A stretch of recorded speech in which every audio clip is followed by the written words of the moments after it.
Hello friends, स्वागत है एक बार फिर आपके अपने यूट्यूब चैनल ज्ञान प्लस पर। हम उत्तर प्रदेश सीरीज चला रहे हैं जिसमें कि हमारी पिछली 2 वीडियोज में हो चुके हैं, जिसमें एक कला एवं संस्कृति उत्तर प्रदेश सामान्य जानकारी, उसके अलावा हमने उत्तर प्रदेश की कला एवं संस्कृति भी कर ली है, मेले भी कर लिए हैं। तो आज हम उत्तर प्रदेश की जनजातियाँ, जो कि बहुत महत्वपूर्ण टॉपिक हो जाता है उत्तर प्रदेश के किसी भी एग्ज़ाम में, खासकर पीसीएस और यूपी ट्रिपल में अक्सर हर एग्ज़ाम में करीब 2 से 3 प्रश्न यहाँ से बन जाते हैं। तो चलिए हम देखते हैं उत्तर प्रदेश की जनजातियों को स्पेशल। तो चलिए देख लेते हैं उत्तर प्रदेश की जनजातियाँ। उत्तर प्रदेश की जनजातियाँ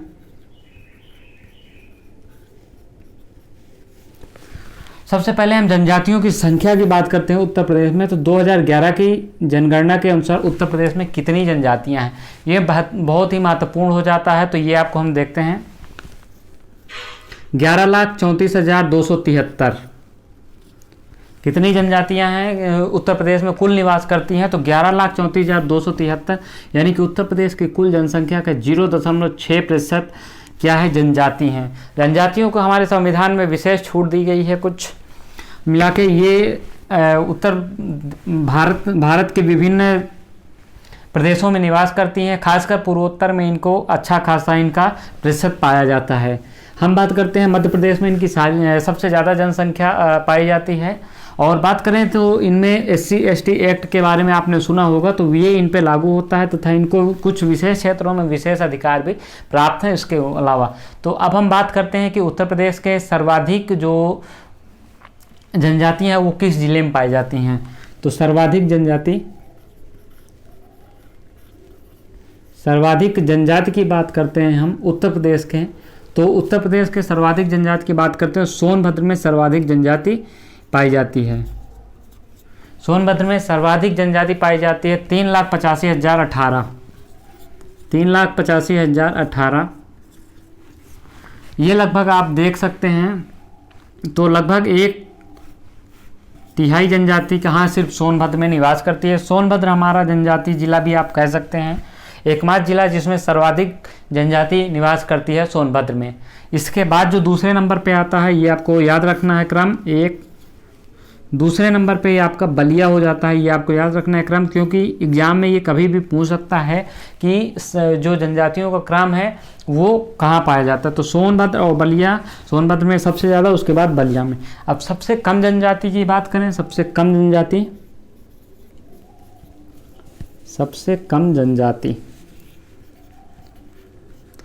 कम जनजाति की बात करते हैं तो ये बागपत में निवास करती हैं। हालांकि उत्तर प्रदेश के कई ऐसे ज़िले हैं जहां पे जनजातियों का एकदम अभाव पाया जाता है, यानी कि वहां पे जनजातियां निवास नहीं करते हैं। हालांकि जनजातियों को हम कैसे पहचानते हैं, तो संविधान के कुछ आर्टिकल्स के छोड़ दें तो हम यहाँ पे प्रैक्टिकल जीवन की बात करते हैं। अगर तो जनजातियों के बारे में आपने शायद देखा हो या नहीं भी देखा होगा, जो लोग ग्रामीण परिदृश्य में निवास करते हैं उन्होंने शायद अपने लोकल क्षेत्रों में, हालांकि खासकर जो सोनभद्र हैं, बलिया हैं, जो पूर्वांचल के एरिया हैं, उसमें से ज़्यादातर सोनभद्र जो जातियाँ हैं वो पाई जाती हैं। इनका जो प्रमुख कार्य आप देख लेंगे तो इनका काम जो है जंगल में जंगल में ये थोड़ा बहुत कृषि करते हैं। कृषि और पशुपालन जो है इनका क्या होता है, कृषि इनका जो और पशुपालन इनका प्रमुख व्यवसाय होता है। ये जो अभी लोकल आप अभी तो फिलहाल ये कुछ कम हो गए हैं, लेकिन हम आपको पहले बता दें कि ये पहले जो आप जो खाना खाते थे, जब बारात या भोज होता था तो वहाँ पे जो पतरी दोना बनता था, जिसमें थाली या दोना कह सकते हैं आप, पत्तल व दोना जिसे आप कह सकते हैं, उनको ये बनाती थी तथा जो भोजन खा लेते थे लोग, इनको उठाने का काम ज़्यादातर करती थी। और इसी प्रकार से इनका जीवन व्यतीत होता था। इनके जीवन में अभी तक भारत के संविधान में विशेष उल्लेख होने के बाद अभी तक कुछ खास बदलाव नहीं आ पाया है। ये ना तो अभी तक, हालांकि संविधान में इनके आरक्षण के बाद कुछ इनका विकास होना शुरू हुआ है। हालांकि इसका भी फायदा वही जनजातियां उठा पाती हैं जो कि पहले से थोड़ा बहुत जानकार थी या पढ़ी लिखी थी। अब उन्हीं का विकास अधिक तेज़ी से हो रहा है। जो नौकरी पेशे में लोग आ रहे हैं आरक्षण के थ्रू, वो भी उसी ग्रुप से आ रहे हैं जो कि पहले से पढ़ा लिखा था। हाँ, अभी भी ये गांव में निवास करती हैं। इनका घर अभी भी तंबुओं को होता है। इनको अभी तक पक्के मकान जो है सुविधा नहीं मिल पाई है। हालांकि तो ये चीज़ें हैं। अब हम बात करते हैं तो उत्तर प्रदेश में कुल कितनी जनजातियां हैं। तो उत्तर प्रदेश में जनजातियों की हम बात करते हैं तो उत्तर प्रदेश में जो 2003 के पहले थी, आगे हम बात कर रहे थे कि उत्तर प्रदेश में कुल कितनी जनजातियां पाई जाती हैं। तो उत्तर प्रदेश में जो जनजातियों का जो दर्जा देने का, किसी भी प्रदेश में जो जनजातियों को दर्जा देने का काम है वो केंद्र सरकार का यानी कि राष्ट्रपति के माध्यम से होता है। हालांकि उस प्रदेश की जो सरकार है, जो राज्य सरकार है, वो सरकार के पास प्रस्ताव भेज सकती है कि इन जातियों को जो है जनजाति का दर्जा दिया जाए, लेकिन ये हालांकि पूरी तरह से केंद्र सरकार के हाथों में डिपेंड करता है। तो हम बात कर रहे थे कुल कितनी जनजातियां हैं, तो हम आपको बता दें कि उत्तर प्रदेश में कुल 2 जनजातियां थीं।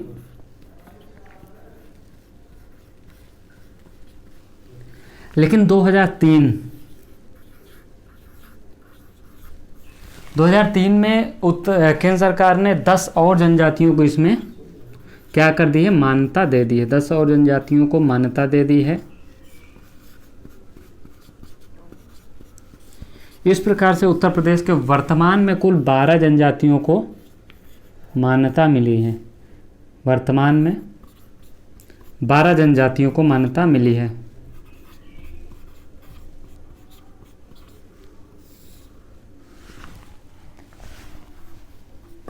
तो वर्तमान में उत्तर प्रदेश में कुल 12 जनजातियां हैं। इनकी हम बात कर लेते हैं। तो अभी हम आपको इनको डिटेल में देंगे हैं और हम आपको एक चीज़ बहुत महत्वपूर्ण बता देते हैं कि ये उत्तर प्रदेश के, ये अक्सर एग्जाम में पूछता है कि उत्तर प्रदेश के कुल कितने ज़िलों में जनजातियां निवास करती हैं।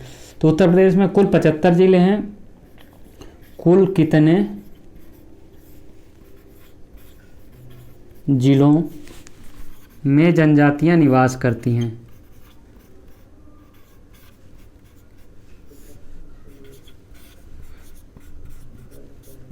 निवास करती हैं, ये अक्सर एग्जाम में पूछता है। तो आपको याद रखना इसका उत्तर जो है क्या होगा, हमारा उत्तर जो होगा उत्तर प्रदेश के 19 ज़िलों में, यानी कि 75 में से 19 ज़िलों में, 19 आउट ऑफ 75 ज़िलों में, ये आपके 19 ज़िलों में, हम 75 मिटा ही देते हैं, यहाँ पे कन्फ्यूजन की बात ही ना रहे। 75 ज़िलों में कुल मिला के उत्तर प्रदेश में जनजातियाँ निवास करती हैं।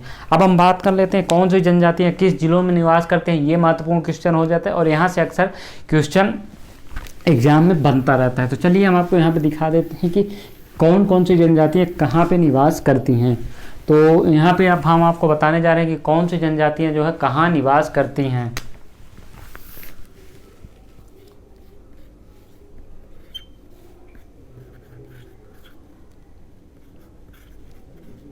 गोंड जनजाति है, धुरिया जनजाति है। इसके अलावा हम बात कर लेते हैं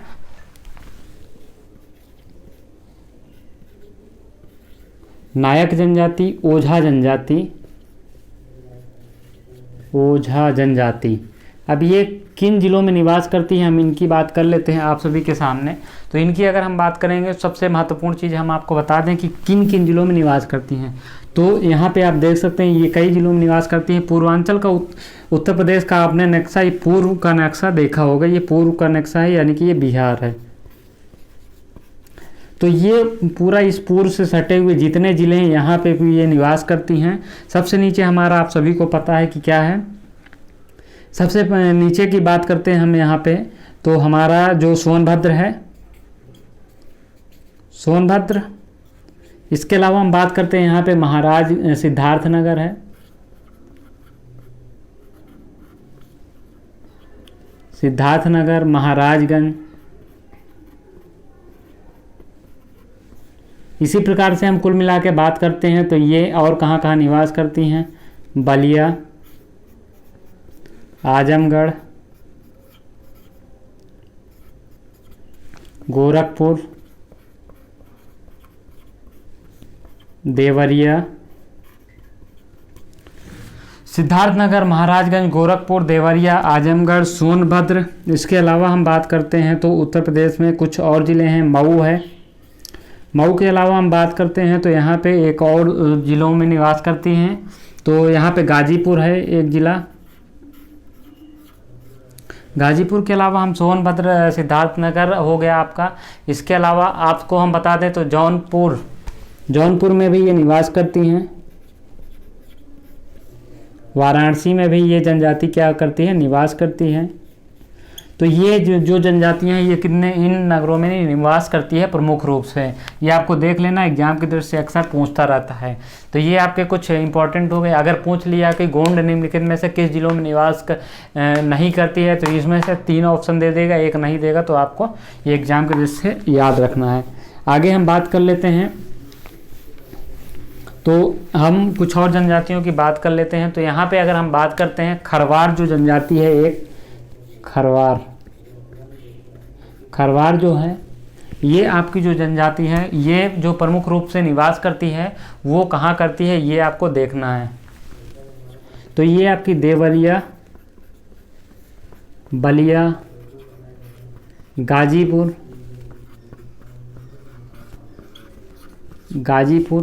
इसके अलावा गोरखपुर में ये जो जनजाति है ये निवास करती है, गोरखपुर, ये आपको ध्यान रखना है, यहाँ पे गोरखपुर में भी निवास करती है। इसके अलावा हम अगर आगे आपसे बात कर लेते हैं यहाँ पे, तो एक और है सहरिया जनजाति है। सहरिया जनजाति की अगर हम बात करते हैं आप सभी के लिए, तो यहाँ पे ये जो है ये ललितपुर में निवास करती हैं, ललितपुर में ये जनजाति निवास करती है। इसके अलावा हम बात करते हैं सेरो जनजाति, एक है सेरो जनजाति, ये आपकी चंदौली बनारस में पहले था, इसको बाद में अलग किया गया था। चंदौली के अलावा हम बात करते हैं तो ये आपकी सोनभद्र, चंदौली और सोनभद्र में ये निवास करती है। इसके अलावा अब हम सोनभद्र की जो प्रमुख जनजातियां कौन कौन सी निवास करते हैं इसकी बात कर लेते हैं। तो यहाँ पे हम सोनभद्र में कई जनजातियां निवास करती हैं, इनका निवास स्थल है, तो सोनभद्र की हम यहाँ पे बात करने जा रहे हैं।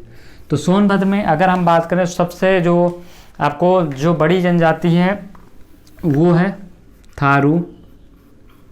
थारू जनजाति का जो प्रमुख निवास स्थल है वो कहाँ है, सोनभद्र। अभी हम थारू के बारे में विशेष चर्चा करेंगे अलग से, क्योंकि थारू जनजाति अक्सर एग्जाम में पूछती रहती है। तो ये आपको जानना है कि कौन कौन से जनजाति यहाँ पे निवास करती है। तो एक और जनजाति है पहरिया, एक और जनजाति है बैगा, भी यहाँ निवास करती है, लेकिन यहाँ थोड़ा कम मात्रा में पाई जाती है, लेकिन यहाँ पे इनका निवास स्थल माना जाता है। पठारी, भुइया, ये जनजातियां जो कि सोनभद्र में प्रमुख रूप से निवास करती हैं। तो ये आपके लिए कुछ महत्वपूर्ण रहा है। एक और हम बात करते हैं पंखा और पनिका जो जनजाति है, पंखा और पनिका,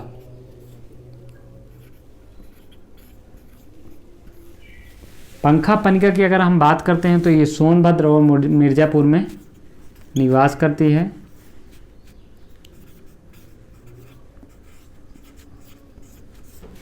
मिर्ज़ापुर में निवास करती है। तो ये कुछ जनजातियां रही जो कि उत्तर प्रदेश के किन किन जिलों में निवास करती है, इसकी हमने बात कर ली। अब हम डिटेल में 2 जनजातियों के बारे में बात करते हैं आप सभी के सामने कि वो कौन कौन सी जनजातियां हैं। तो उससे पहले हम आपको एक चीज़ बता दें कि एक ऐसी जनजाति है जिसका जो उल्लेख है हमारे महाभारत में किया गया है। आखिर वो कौन सी जनजाति है इसकी हम आपको बता देते हैं। महाभारत में किया गया है तथा ये मुस्लिम धर्म को मानती है ये जनजाति। तो आखिर ये कौन सी जनजाति, ये चीज़ आपको बहुत ज़रूरी है जानने के लिए। तो एक जनजाति महीगीर जनजाति है, इसका उल्लेख जो है महाभारत में किया गया है। इसका उल्लेख कहाँ किया गया, महाभारत में किया गया है, ये चीज़ आपको ध्यान रखना है। ये सबसे जो महत्वपूर्ण चीज़ है, ये कहाँ निवास करते हैं, तो इसका निवास स्थल कहाँ है, बिजनौर है। बिजनौर आपको ध्यान देना है कि ये बिजनौर में निवास करती हैं। इसके अलावा हम आपको बता दें तो महाभारत और बिजनौर के अलावा इसका ये एकमात्र ऐसी जो जनजाति है वो जो है कि क्या करती है, मुस्लिम धर्म को मानती है।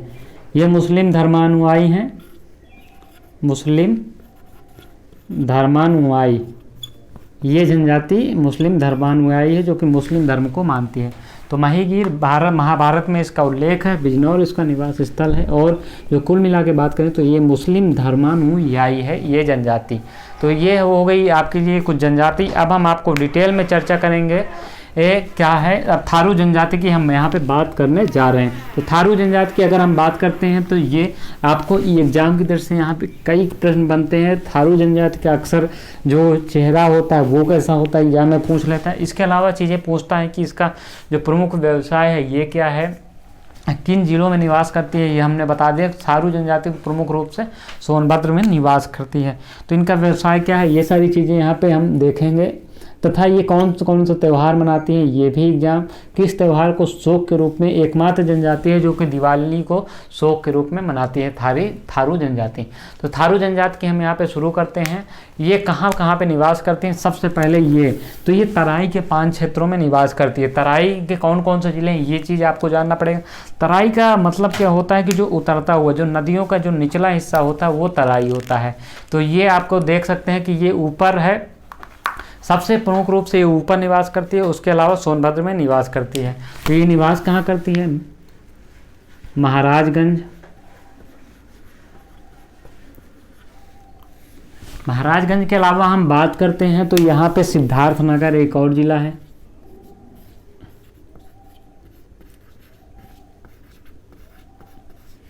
महाराजगंज सिद्धार्थनगर में ये निवास करती है। इसके अलावा और जिले हैं श्रावस्ती,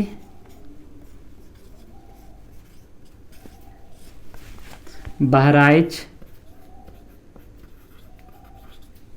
महाराजगंज, सिद्धार्थनगर, श्रावस्ती और बहराइच, और एक और जिला है लखीमपुर खीरी।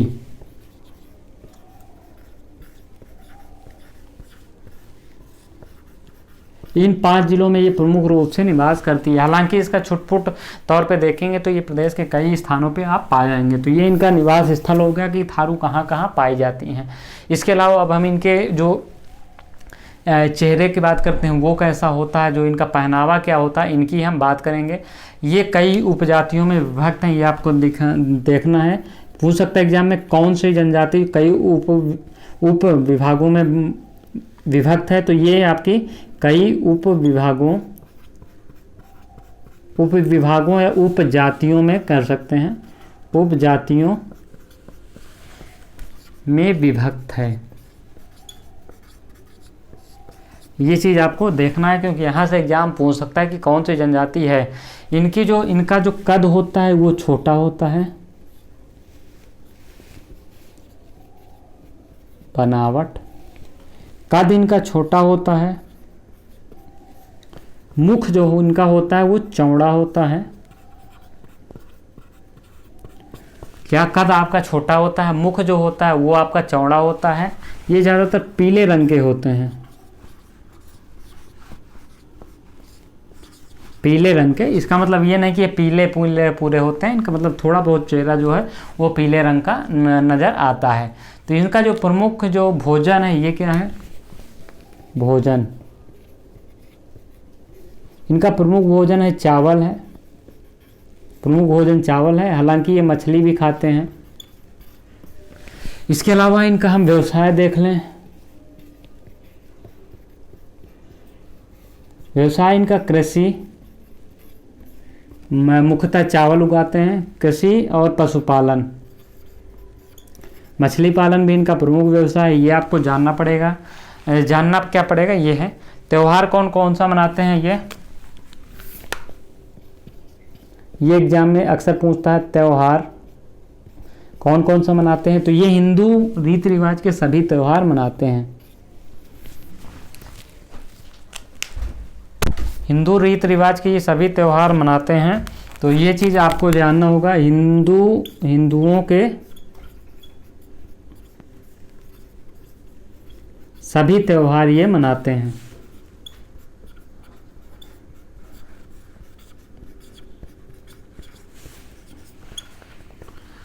हिंदुओं के सभी त्यौहार ये मनाते हैं, लेकिन इनकी हम बात करते हैं तो इनको दीपावली की हम बात करते हैं। दिवाली ये जो है शोक के रूप में मनाते हैं, दिवाली शोक के रूप में मनाते हैं।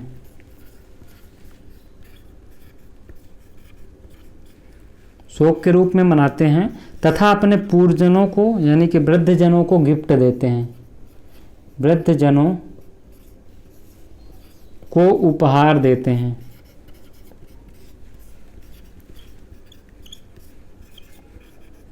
वृद्धजनों को ये उपहार देते हैं।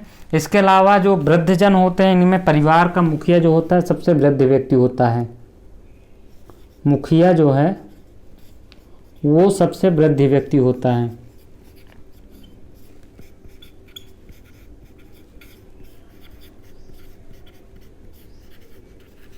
वृद्ध व्यक्ति होता है। होली को ये उत्साह के रूप में मनाते हैं। तथा इसके अलावा हम बात करते हैं तो होली के समय ये करीब 8 दिन तक मनाते हैं। होली 8 दिन मनाते हैं।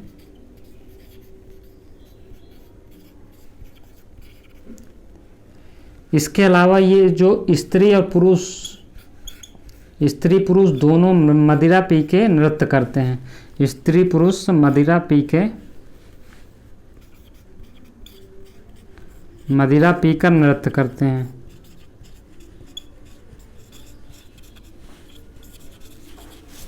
स्त्री पुरुष दोनों मदिरा पी के नृत्य करते हैं। तो ये इनके लिए कुछ है।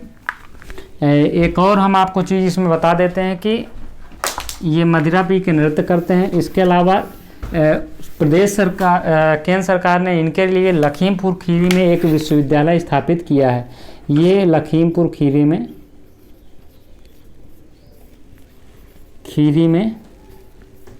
एक विश्वविद्यालय इनके लिए, विश्वविद्यालय क्या महाविद्यालय कह सकते हैं, महाविद्यालय इनके लिए, इनके विकास के लिए, इनके शिक्षा के लिए खोला है, महाविद्यालय खोला है। तो ये थारू जनजाति से कुछ महत्वपूर्ण फैक्ट रहे हैं जो कि आप सभी के लिए बहुत ही इम्पोर्टेंट है। तो ये रहा थारू जनजाति। इसके अलावा अब हम बात कर देते हैं बुक्सा जनजाति की, जो कि एग्जाम के दृष्टि से 3 जनजातियां जो कि जिनके बारे में कभी कभी डिटेल पूछ लेता है यूपी पीसीएस तथा यूपी तथा यूपी के एग्ज़ामों में। तो वो हम आपको यहाँ पे बताने जा रहे हैं कि यूपी के जो कौन कौन से हैं, ये चीज़ें आपको जाननी बहुत आवश्यक होती हैं क्योंकि ये अक्सर पूछता रहता है। तो यहाँ पे हम बात कर लेते हैं इनकी। उसके अलावा अब हम बात कर लेते हैं बुक्सा जनजाति की। बुक्सा जनजाति की हम बात करेंगे।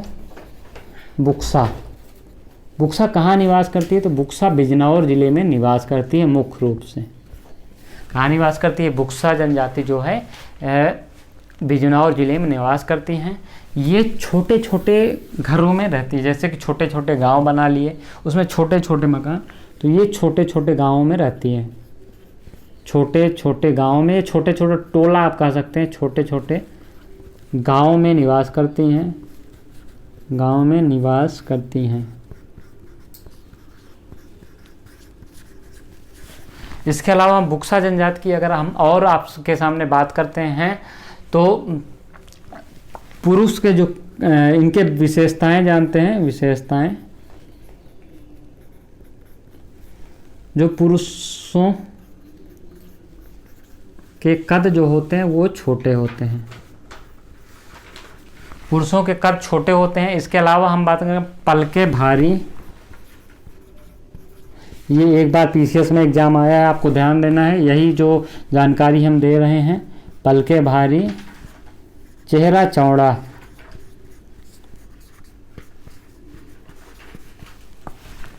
चेहरा चौड़ा इनका होता है। इसके अलावा हम इनकी बात कर लेते हैं तो इनका जो है स्त्रियों का चेहरा जो है, स्त्रियां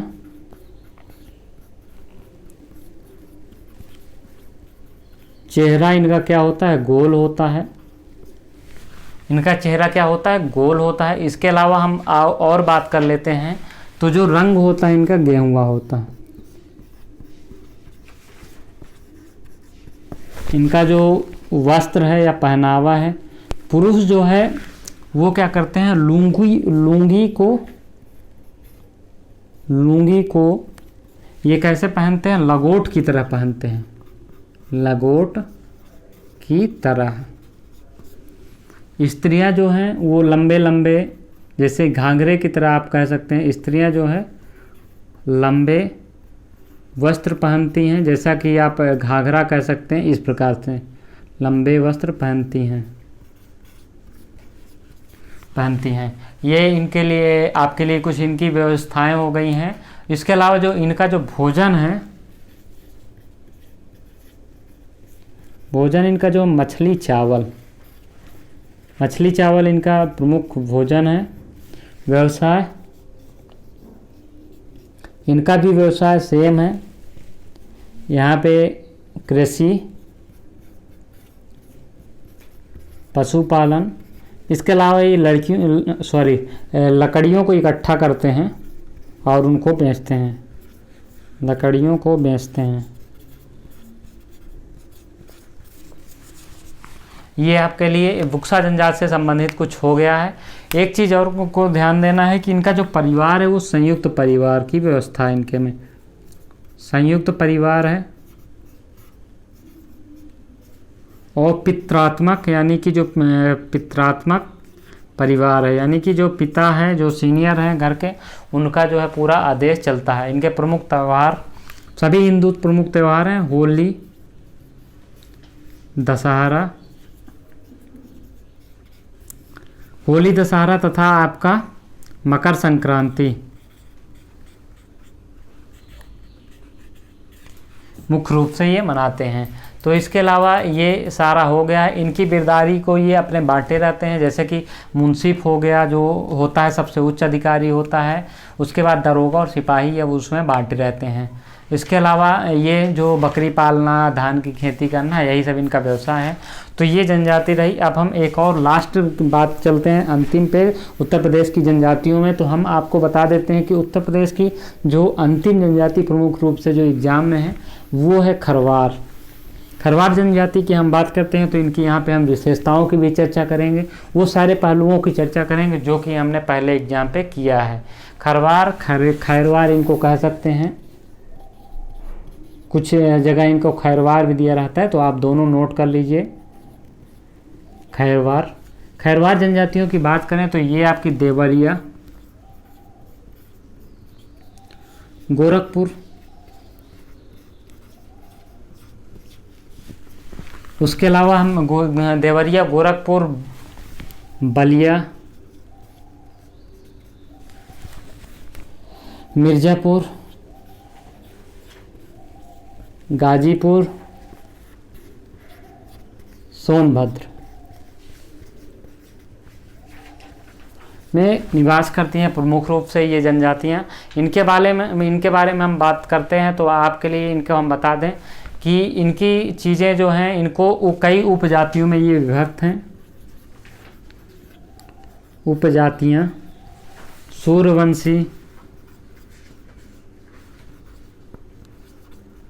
सूर्यवंशी तथा अन्य उपजातियों की हम बात करें तो राउत है और मौगती, और अन्य उपजातियों में भी विभक्त है, लेकिन जो आपके दृष्टि से इम्पोर्टेंट है हम उसको आपको करवा दे रहे हैं। इनका जो बनावट है, जो इनका शरीर होता है, क्या होता है, बलशाली होता है, शरीर बलशाली होता है। स्त्रियां भी इनकी क्या होती हैं, बलशाली होती हैं, स्त्रियां भी बलशाली होते हैं। वो हम जैसे आम आदमी को, जैसे कि हम लोग आपके जो उत्तर प्रदेश के अन्य ज़िलों के हैं, उनकी स्त्रियां भी हम लोग को उठा के पटक सकती हैं एक अच्छे खासे मनुष्य को। तो ये चीज़ आपको देखना है, स्त्रियां भी बलशाली होती हैं, स्त्रियां भी बलशाली होती हैं। इनको जो है कि बचपन से इनको ट्रेनिंग दी जाती है कि ये अपने सामने किसी से लड़ सकें, चाहे स्त्रियां हों चाहे जो भी हों। इसके अलावा हम इनके बात करते हैं तो इनके वाणी में कर्कशता है, वाणी में कर्कशता, इसका मतलब ये इनकी आवाज़ जो है वो कानों को चुभती हैं। जैसे कि कोई आपके सामने गाना गा रहा हो, वो एकदम बेसुरा गा रहा हो तो उसकी आवाज़ें चुभती हैं। सेम उसी प्रकार से इनकी वाणी में जो क्या है, कर्कशता है। ये मांसाहारी ज़्यादा हैं और शाकाहारी कम हैं। शाकाहारी दोनों हैं, लेकिन मांसाहारी ज़्यादा खाते हैं। इसके अलावा हम इनकी कुछ और विशेषताओं की बात कर दें तो ये इस समय जो इनका प्रमुख निवास स्थल है वो काफ़ी उजड़ चुका है, तो इन्हें भिक्षाटन करके वर्तमान में जीवन व्यतीत करना पड़ रहा है। भिक्षाटन करके इनको जीवन को व्यतीत करना पड़ रहा है। ये बंधुआ मजदूरी भी करते हैं, हाँ मजदूरी करते हैं। तो ये उत्तर प्रदेश की कुछ प्रमुख जनजातियाँ रहीं जो कि एग्जाम की तरफ से बहुत इंपॉर्टेंट है, हमने आपको करा दिया है। तो ये रही आपके लिए अपडेट। अगली वीडियो में हम फिर एक नई चीज़ें लेकर हाजिर होंगे, तब तक के लिए धन्यवाद।